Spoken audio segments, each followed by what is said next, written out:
আসসালামু আলাইকুম বন্ধুরা, আশা করি সবাই ভালো আছেন। আজ আমি আপনাদের জন্য নিয়ে এসেছি একেবারে দারুণ একটি রেসিপি, আমাদের সবার প্রিয় নিমকি। আমি ধাপে ধাপে এমনভাবে আপনাদেরকে বলবো যাতে আপনারা একবার দেখলেই বানিয়ে নিতে পারেন। তাহলে চলুন শুরু করি। বড় একটা বাটি নিয়ে এখানে আমি 1 বাটি ময়দা দিয়ে দিলাম।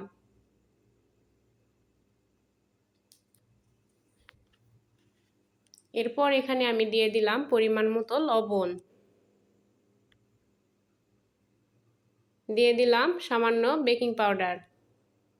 এরপর আমি এখানে দিলাম চিনি,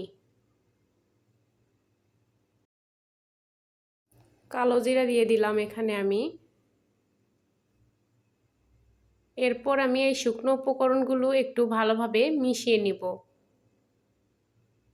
শুকনো উপকরণ মেশানো হয়ে গেলে আমি এরপর এখানে দিয়ে দিব রান্নার তেল। তেল দিয়ে এই আটাকে আমি একটু ভালোভাবে মাখিয়ে নিব। এই কাজটা একটু আমাদের সময় নিয়ে করতে হবে।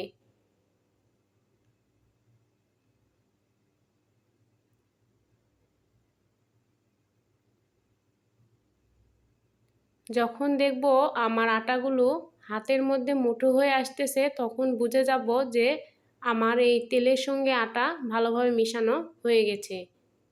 দেখুন আমার আটাগুলো এভাবে হাতের সঙ্গে মুঠো হয়ে আসতেছে। এরপর এখানে আমি নর্মাল পানি দিয়ে দিব। একটু একটু করে পানি দিয়ে আমি এই আটাটাকে মাখিয়ে নিব। এখানে আমাদের একবারে বেশি পানি দেওয়া চলবে না, তাহলে আটাটা নরম হয়ে যেতে পারে। তাই আমি একটু একটু করে পানি দিয়ে আটা মাখিয়ে নিচ্ছি। দেখুন আমার আটা মাখানো হয়ে গেছে। এটা দেখতে কেমন হয়েছে আপনারা দেখেই বুঝতে পারতেছেন। এরপর আমি এখানে নিয়ে নিয়েছি গলানো ঘি। ঘি এখানে আমি 2 চামচ নিয়ে নিয়েছি। এরপর এখানে আমি দিয়ে দিলাম ময়দা। ঘিয়ের সঙ্গে ময়দাটাকে আমি একটু ভালোভাবে মিশিয়ে নিব। আরও সামান্য একটু ময়দা আমি এখানে দিয়ে দিলাম।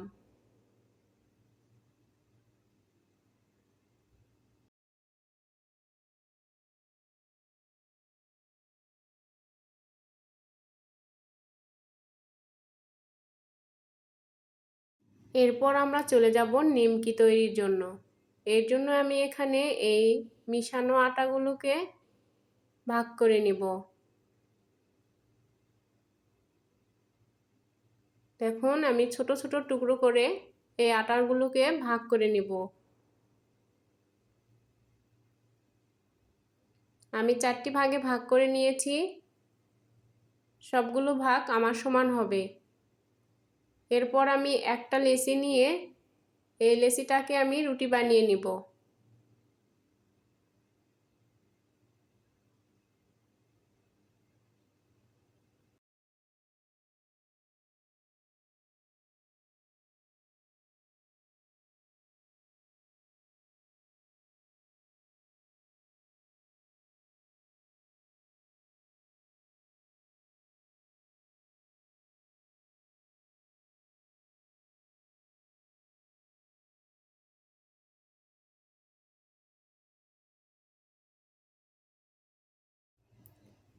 দেখুন এখানে আমার এই লেচিটাকে রুটি বানানো হয়ে গেছে। আমি এখানে এই সবগুলো রুটি বানিয়ে নিয়েছি। এরপর আমি এই রুটির উপরে ময়দা ও ঘিয়ের মিশ্রণটা দিয়ে দিব। দেখুন এভাবে এই ময়দা ও ঘিয়ের মিশ্রণটা আমি পুরোটা রুটি দিয়ে দিব। এরপর এখানে আমি শুকনো ময়দা ছিটিয়ে দিচ্ছি। এর উপরে আমি আরও একটি রুটি দিয়ে দিলাম। আবারও একই রকমভাবে আমি আটা ও ঘিয়ের মিশ্রণটা এভাবে পুরোটা রুটি দিয়ে দিব। এরপর আবারও এভাবে ময়দা ছিটিয়ে এর উপর আমি আরও একটা রুটি দিয়ে দিব।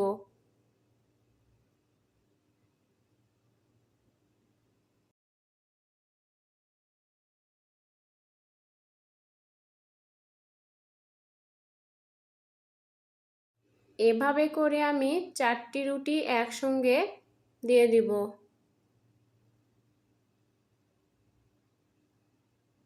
দেখুন কত সহজে আমি এই নিমকিটা বানিয়ে নিচ্ছি।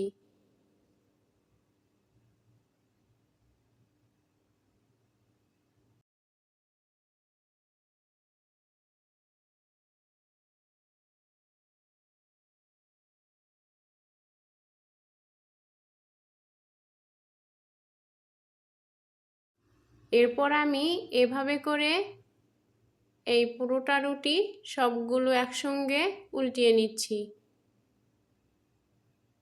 এরপর আমি এই রুটিগুলোকে ভালোভাবে একটু বেলে নিব।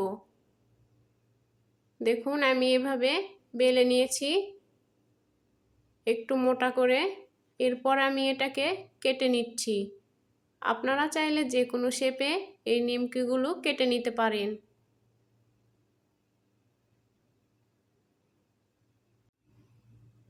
আমি এভাবে করে সবগুলো নিমকি একে একে কেটে নিব।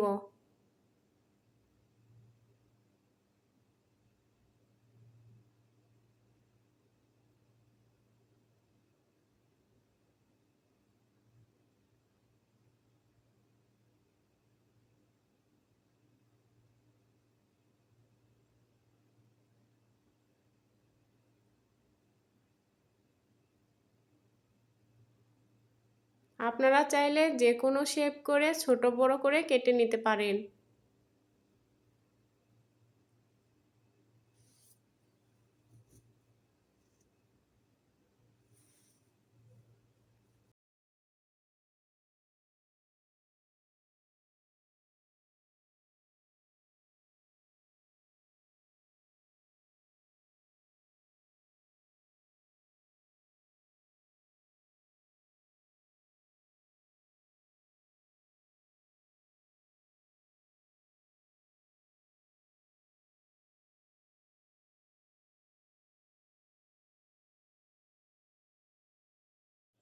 দেখুন এখানে আমার এই সবগুলো নিমকি কাটা শেষ হয়ে গেছে। এ পর্যায়ে আমি এই নিমকিগুলোকে ভাজার জন্য চলে যাব চুলায়।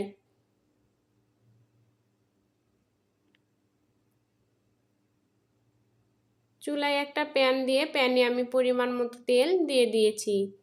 তেল হালকা গরম হয়ে এলে আমি এখানে দিয়ে দিব নিমকিগুলো। তেল যেন খুব বেশি গরম না হয়, তাহলে বাইরে পুড়ে যাবে, ভিতরটা কাঁচা থেকে যাবে।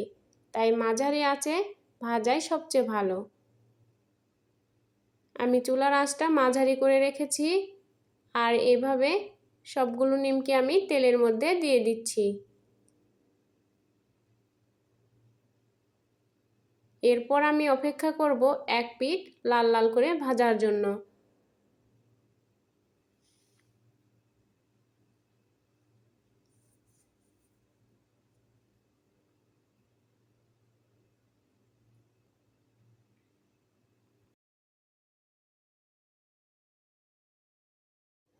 দেখুন আমার নিমকিগুলো এক পিঠ লাল লাল করে ভাজা হয়ে গেছে।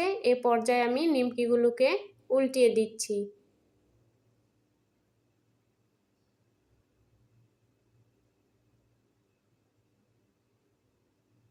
এভাবে করে আমি একে একে সবগুলো নিমকি উল্টিয়ে দিব।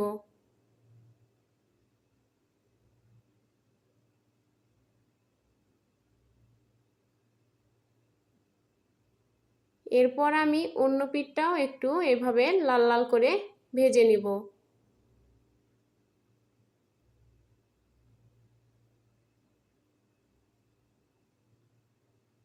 দেখুন আমার নিমকিগুলো দু পিঠ লাল লাল করে ভাজা হয়ে গেছে। এরপর আমি একে একে সবগুলো নিমকি তুলে নিব। দেখুন নিমকিগুলো কি দারুণ রং হয়েছে। খেতে কিন্তু একদম দোকানের মতোই লাগবে। বন্ধুরা এই ছিল আজকের সহজ কিন্তু দারুণ স্বাদের নিমকি রেসিপি। আশা করি ভিডিওটি দেখে আপনারা বাড়িতে বানিয়ে ফেলবেন এই মুসমুসে নিমকি। আমি সবগুলো নিমকি এভাবে তেল ঝরিয়ে তুলে নিয়েছি। দেখুন আমার নিমকিগুলো কতটা মুচমুচে হয়েছে। এভাবে হাত দিয়ে ভেঙে নিলেই দেখতে পাচ্ছেন আমার নিমকিগুলো কতটা মুড়মুড়ে হয়েছে। ভিডিওটি ভালো লাগলে লাইক দিন, বন্ধুদের সাথে শেয়ার করুন এবং অবশ্যই আমাদের চ্যানেলটি সাবস্ক্রাইব করতে ভুলবেন না। ইনশাল্লাহ আবারও দেখা হবে নতুন কোনো রেসিপি নিয়ে। ততদিন ভালো থাকবেন, সুস্থ থাকবেন। আল্লাহ হাফেজ। আসসালামু আলাইকুম।